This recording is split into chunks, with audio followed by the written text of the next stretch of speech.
The Navajo Coming of Age program is really important because we are connecting young Navajos and their families who are living here in the valley, who are away from their homes, away from their families, to reconnect them or connect them to their Navajo culture, to their Navajo language, to traditional teachings that they may not be able to get elsewhere. It also provides them an opportunity to prepare them for their coming of age ceremony. My name is Alicia Good Soldier. I am an enrolled member of the Navajo Nation and also a relative to the people of the Spirit Lake, Dakota. I currently serve the Phoenix Indian Center as the Language and Culture Program Manager. For the young girls, the preparation usually happens prior to having their menstrual cycle. So once they get to that age, they begin this preparation with teachings that they will use in their life as they get older, as they get to be young women, eventually moving into old age. It's a lot of teachings and a lot of stories that will help them move through life. And it's the same thing for the young men as well. They receive those teachings. Usually the teachings are happening once their voice changes. For the young women, it's called a Kinaaldá, and then for the young men, it's called a Táchééh. I was worried that he was gonna not learn a lot of our traditional cultures, and I didn't want him to lose any of his cultures, his language, and I wanted him to learn all the teachings. I feel like I'm very blessed that this program is offered to the kids. It was the first time I ever built like moccasins and shield guards and bows and other stuff I made. It was real fun having connection with my mom and my dad, making them together. Hello, my name is Ramona Preston. I am one who walks around one clan. I am born for Bitterwater clan. It gets me emotional and tongue-tied and flustered just with the thoughts of just how overjoyed I am just to hear her speak it, and also just be learning about her culture in general. I feel happy and proud and emotional. I think it was even more emotional too because we're normalizing this for these little girls. We're normalizing basically celebrating their culture and being who they are in the city. Yeah, it just happened to pop up on social media, and I've always wanted to know some of these things and maybe want to reach out to kind of see where we're from and what that means to be Dine. I was born on the reservation, but we had moved when I was 5.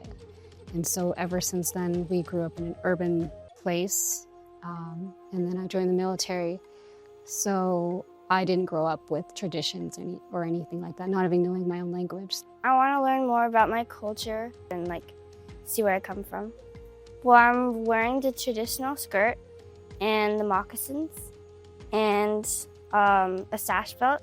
If I had to choose one that really stood out to me, it would probably be the moccasins, because I made my first pair of shoes and there was so much culture and backstory to that whole process of making a moccasin, and it kind of just stood out to me, and how a cultural shoe could have so much story behind it and how it could really affect people's lives just making it and wearing them.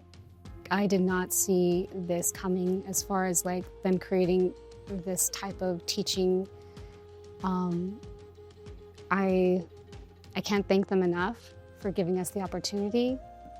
Thanks to the Phoenix Indian Center, these kind of moments can be had and shared within our family, but also in the community. It's unheard of that, a young woman would be preparing, for such a huge rite of passage. A class like this is everything. I hope that this, by doing this and going through this and having this ceremony, it'll prepare her for life. I'm blessed that he was able to get into this program, and hopefully it gets bigger, because I want a lot of other kids to learn more about their cultures. What kind of man do you want to be? Like a brave man, like a humble man that like respects stuff and like wants to like help others around and like help other people. You made your dress, you learned about moccasins. I know you had a medicine man there. I think you learned some cake making. What was your favorite? My favorite was the skirt and the Navajo hair tie. It's nice to know that it's not only us out here, because you feel isolated being away from home and you're around different walks of life, and coming to the Phoenix Indian Center and them having this program, it's like, oh, we're not alone. It's important for us to continue to do this work because we want those young relatives that we're working with to also, as they get older, to continue to share that knowledge that they're learning, right? We are in a state where, our languages are declining and we're losing, our traditional practitioners and, our elders. And so that knowledge is going with them. And so that's, one of the reasons why we believe this work is so important, is so that they can continue that on into the future. That's the goal. We want to ensure that this culture survives, that our language survives. I don't want to say in 20 years, I once heard the Navajo language being spoken, right? I still want to hear that.